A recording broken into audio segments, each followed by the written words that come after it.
In this video, we are going to see two ways that we can add a drill down feature to our group by and pivot by functions of Excel. Now, this is a really common question I get when demonstrating these two functions. Let's start by looking at exactly what we're talking about. So here on screen, I have a pivot table doing pivot table things. And a feature of pivot tables is known as drill down. In modern Excel, it's actually called show details, but it's more commonly known as the drill down feature. And what it means is that if I was to double click on one of the values in this pivot table, such as the one for the XL Iced Nitro product, that would actually take me to a different sheet that has been built to show those transactional rows returning their aggregated value. So they are the rows that are producing that sum for the XL Iced Nitro product. So if I'm on another sheet right now and I write a group by function, this could happily be a pivot by version of this formula. And for the row fields, if I'm showing the product name, and the values, if I'm going to use the total sales amount, and I'll just use a sum for this example. This will produce a group by formula, some group by results, so a formula based interpretation of that pivot table. This is such a brilliant function, but how can I get that drill down functionality now from this formula? And that's what this video is all about. Now we're going to look at two ways. We're going to start with a VBA approach.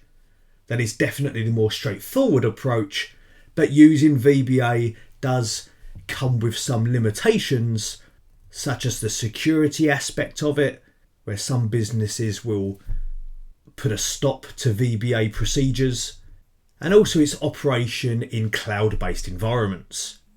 So we're then going to see a second version that requires no VBA whatsoever. Now for these two examples, with a pivot table, we double click to trigger the drill down feature. But for these examples, I'm going to use a hyperlink. So in my opinion, it's actually a little bit easier. Just one click on a hyperlink versus having to double click, which is not always easy with modern devices. So for this VBA approach, I'm on a different sheet right now, and I'm going to use the filter function to filter and return the results for the clicked item. So just like with the pivot table showing the details for XL Iced Nitro, I want to achieve that at the moment for the product stated in C2. So using filter, I can just ask it to filter the TBL sales table, and that the criteria will be if the product name is the same as the one in cell C2. And if for some reason there is not one in cell C2, then I'll just return some text such as no product specified. So this at the moment is just going to filter by that product name. And I know that if I change the product name in cell C2, this filter function will react. So this is going to be my drill down sheet. Now back on the sheet with our group by formula, I'm now going to select my product names, my range of product names, so that I can insert a hyperlink. If I insert a link here, I'll make this link a place in this document. And I'm going to choose my drill down page for this VBA example. And if I was to click one of those product names now, such as the filter function flat white, that would indeed take me to the sheet where I've used the filter function. And notice it is only showing me the details for that clicked product. If I come back to the group by formula sheet again and click a different product, such as an R1C1 carrot cake, you'll see it takes me back to that sheet and the details are shown. So a couple of things you might be thinking. First of all, how did that work? How is the value in cell C2 changing? Well, that's the VBA, which we'll look at in a moment. A very tiny, tiny line of VBA. But also, just before we get to that moment, you can see that the hyperlink is changing the style of the text in column B. And maybe you like that. But for me, I want to turn that off. So I'm just going to select those product names quickly. And I'm going to pop into the Home tab, to Cell Styles. And I'm going to turn it back to a normal style, so that it doesn't necessarily look like a hyperlink is there. And I can still get that drill down feature from a hyperlink, but it doesn't necessarily look like one. So that is cool. Let's go check out the VBA producing this functionality. So if I click on Developer and Visual Basic, this is what we have. For the sheet in question, the one with the group by formula, in a selection change event, I've got a simple piece of code that is just capturing the target value and is placing it into that cell C2 above that filter formula. Drill down there is a code name that I've given that sheet for easy reference. So I'm just transporting the clicked cells value into C2. And then once that's done, the filter function can take it from there and apply its filter. So seeing that one more time, clicking a product such as the formula fill Philly cheesesteak, I get that show details effect.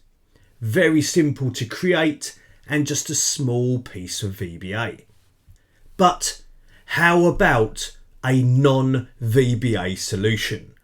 Now that's going to be a little bit more tricky because we've used VBA here to capture the value of the clicked cell. And how do you do that if I can't use VBA? Okay, so here I am on a sheet. The group by formula has already been written and I've already got the hyperlinks set up in the product name column as well to take me to another sheet with a filter function. So half the battle is done, and let's focus on how we're going to create that sync between the click cell and the filter function. Now my approach here is that I've created a column A, and I'm going to insert some checkboxes into that column. I love the new Excel checkboxes. To do that, I've got the range selected. I can click Insert, followed by Checkbox, and as easy as that, it's done.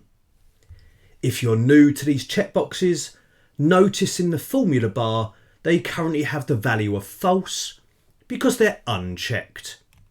But if I was to check one of those boxes, that one now has the value of true.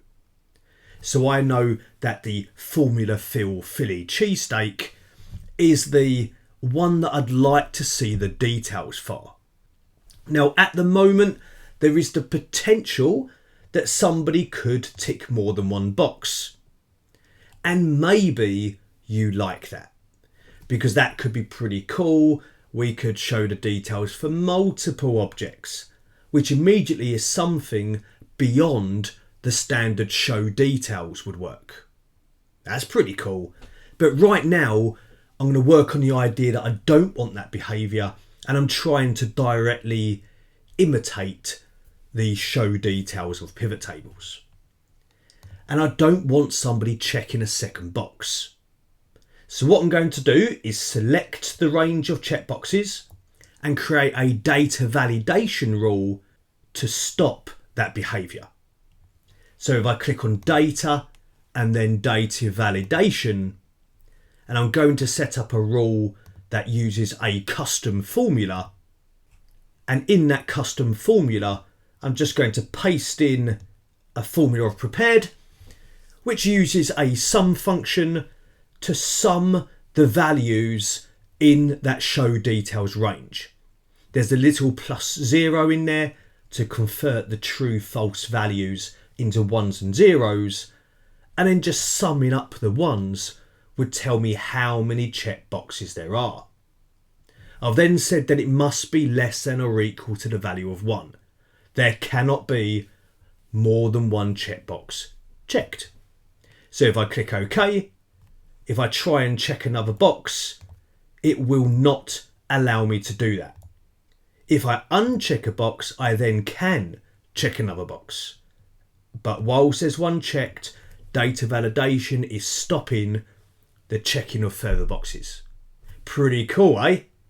Now, we've come to the moment to sync these. If I have checked the box for the data-driven cappuccino, how can I get my filter function to show the details for that product? Well, first of all, I'm going to name those ranges. Not necessary, but I like named ranges. So I'm going to select the Show Details checkboxes and quickly name them RNG checkboxes. Ready for an upcoming formula. I'm then going to select the product name range, being careful there not to click my hyperlink. I will call it RNG product names. Very clever naming. I've now got those names on the board. Let's go deal with the filter function. So here I am on the sheet with the filter function, or it will be here soon. Let's go and write it. So filter function, TBL sales. Now the criteria. I want to know if TBL sales product name is equal to the checked item. And to find this checked item, I'm going to use the brilliant XLOOKUP to search for a true value down the range called RNG checkboxes to return from RNG product names. And do I want to do it if not found? Why not? Let's say there are no checked boxes.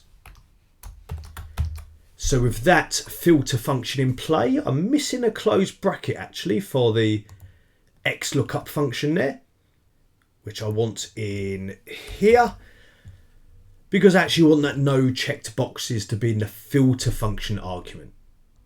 Okay, running this, there's the filtered items for the data-driven cappuccino. But if I come back to my group by formula and I uncheck data-driven cappuccino, go for a pivot by mug, and then click on the hyperlink for the pivot by mug, back I come to this sheet and the filter has taken place. So we now have a non-VBA solution to the show details or the drill down feature that we associate with pivot tables. We now have it with our group by or pivot by functions. And all it took is creating a checkbox, a little data validation rule, and the brilliant filter and XLOOKUP functions. Pretty awesome. I hope you found this video useful. If you did, please hit that like button. It really helps with the content I create. And why not subscribe to this channel so you can be kept up to date with the latest videos as they come out. Thank you for your time. I'll see you again soon.